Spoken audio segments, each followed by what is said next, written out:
Então, pessoal, começando o segundo bimestre, vamos estudar sobre redes de comunicação.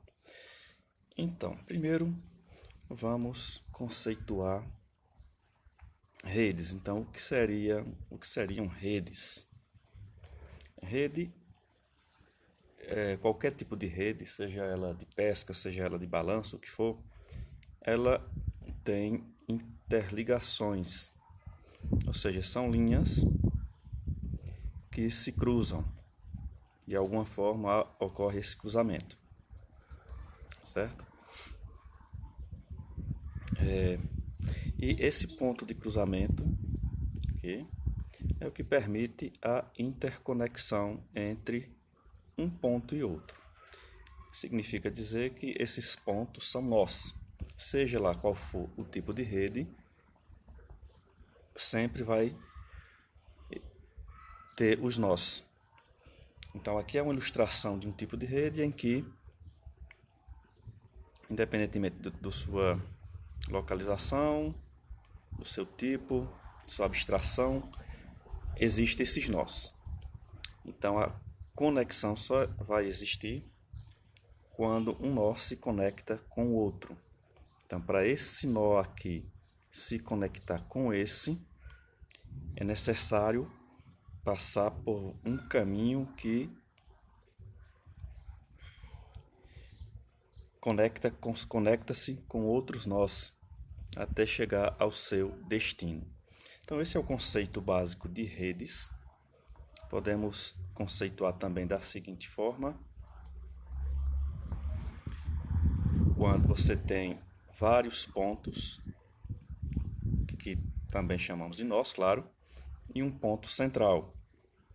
Esse ponto central é o ponto ou nó de distribuição. Então, eles se interligam através desse ponto, onde qualquer conexão tem que passar por esse ponto central aqui, que vai distribuir as informações para todos os outros pontos ou nós. Bom, e quais são os tipos de redes existentes? Desde a pré-história, desde a antiguidade, que a população mundial tem a necessidade de comunicar-se um com o outro, uma pessoa com outra.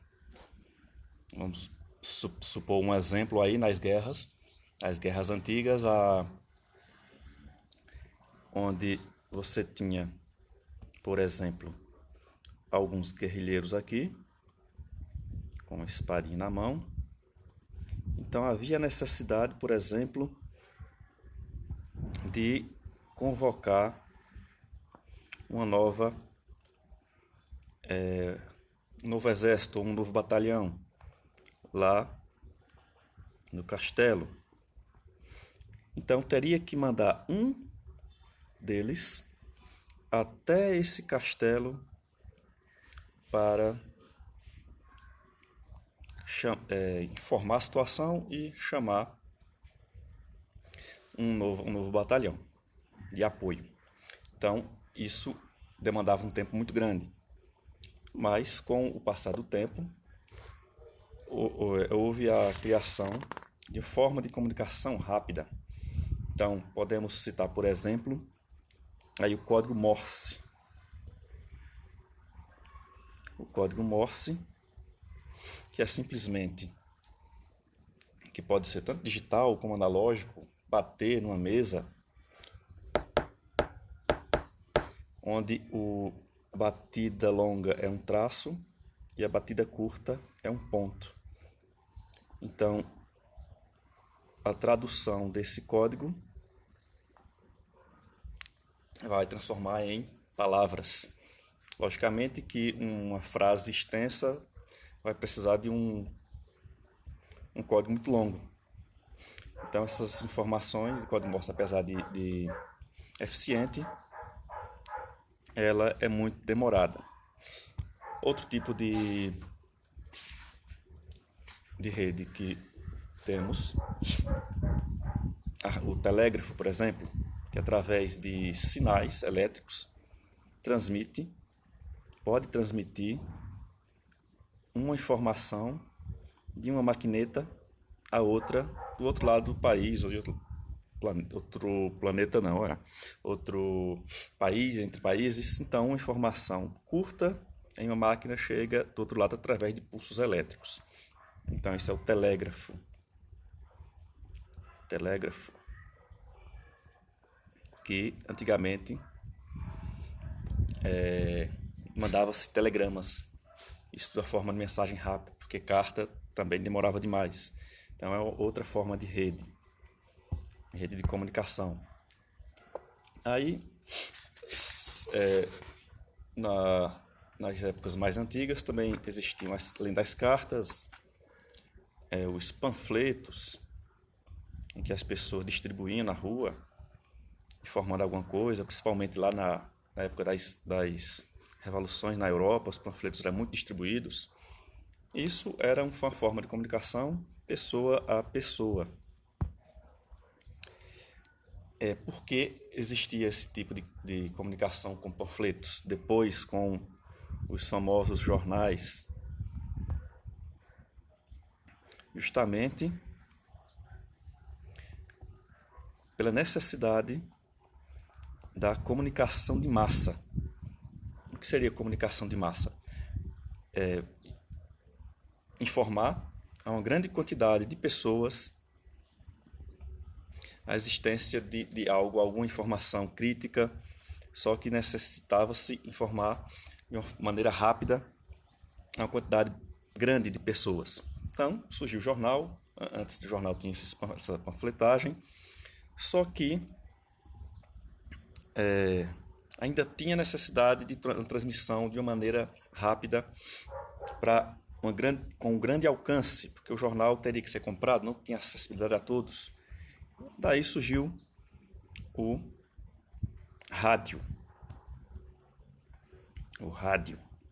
E qual o conceito do rádio? Não vou entrar em detalhes sobre quem criou o que, isso é assunto para a física.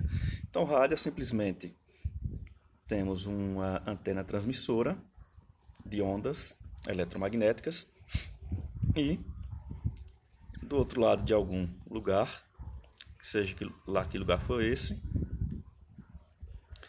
vamos ter a captação da informação que foi transmitida através dessas ondas. Então ela precisa também de uma antena receptora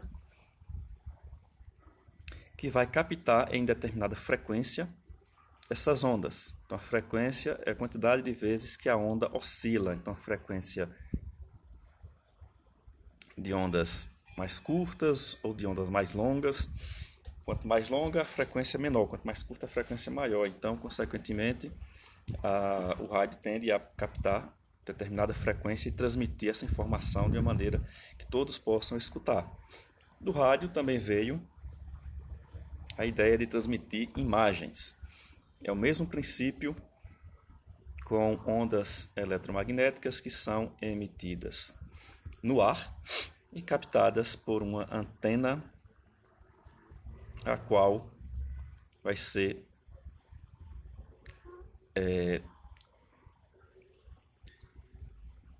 traduzida para uma imagem.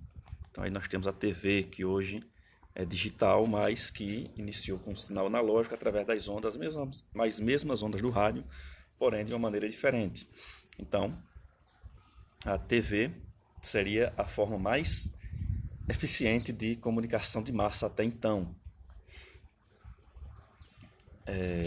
Juntamente com a TV, o rádio, bem próximo um do outro, também a rede de telefonia. Telefonia, que nada mais é do que pegando a ideia do telégrafo e transmitir uma informação de um canto para outro através de um fio. Hoje nós temos a telefonia móvel, que funciona através de sinais digitais captados por uma antena que tem um determinado alcance, e a partir daí essa antena principal é justamente o nó de transmissão que vai retransmitir a nossa ligação para todo lugar que nós quisermos de uma maneira bem rápida. e eficiente, pelo menos tende a ser. Mas aí os meios de comunicação foram evoluindo e as guerras foram se tornando cada vez mais avançadas, né? Durante a Segunda Guerra, Primeira e Segunda Guerra, por exemplo, as transmissões eram por rádio. Na Primeira Guerra nem sempre era por rádio, tinha que ser um mensageiro. E na Segunda era através de rádio. Com o fim da Segunda Guerra Mundial e a ascensão tecnológica, veio a Guerra Fria e em 1960 houve a necessidade de transmitir informação entre universidades e o governo dos Estados Unidos para, através disso, trocar informações sigilosas, informações científicas. O Departamento de Defesa dos Estados Unidos, junto com essas universidades, criaram a ARPANET, que foi o precursor da internet, justamente para compartilhar informações avançadas entre universidades e o Departamento de Defesa dos Estados Unidos. O nome internet só veio surgir em 1982, com o nome de internet.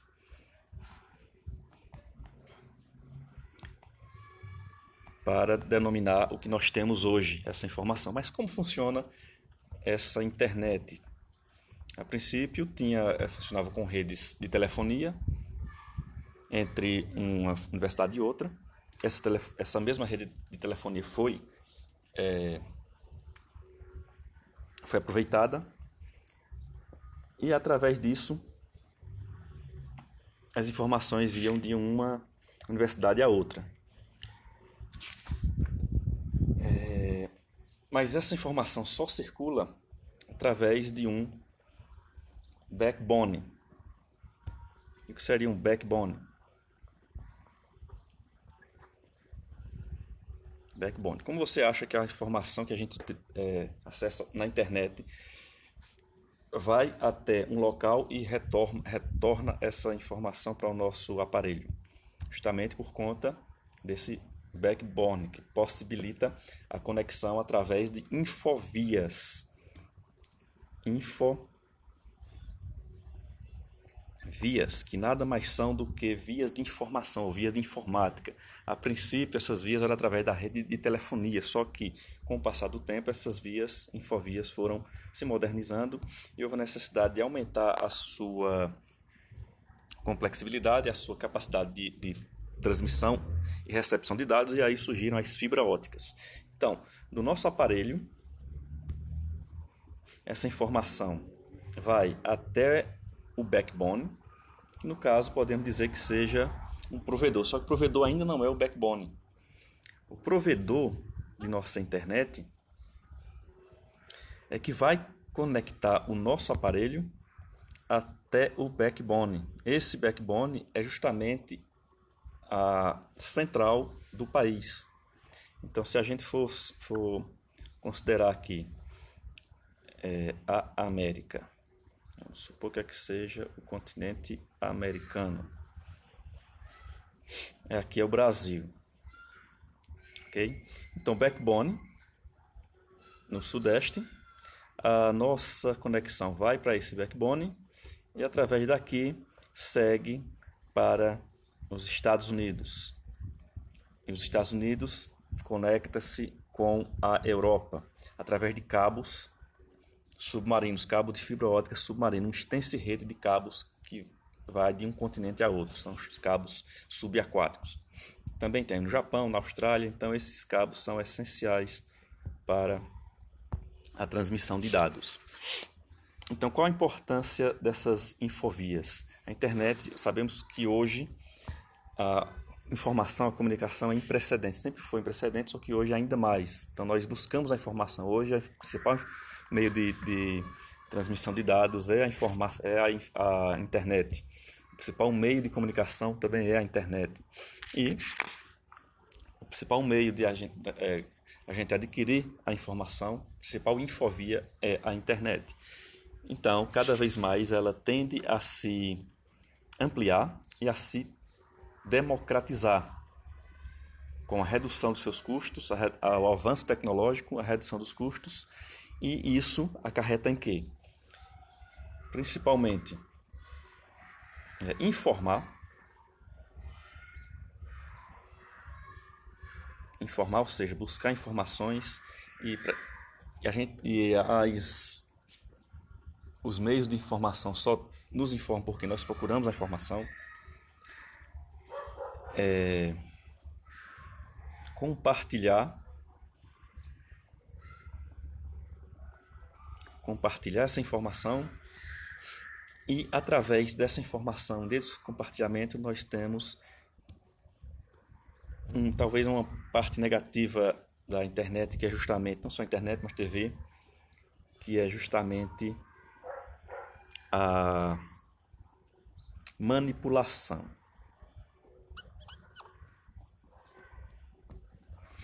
Que manipulação é essa? A manipulação da informação a serviço de seus próprios interesses. Então, quem informa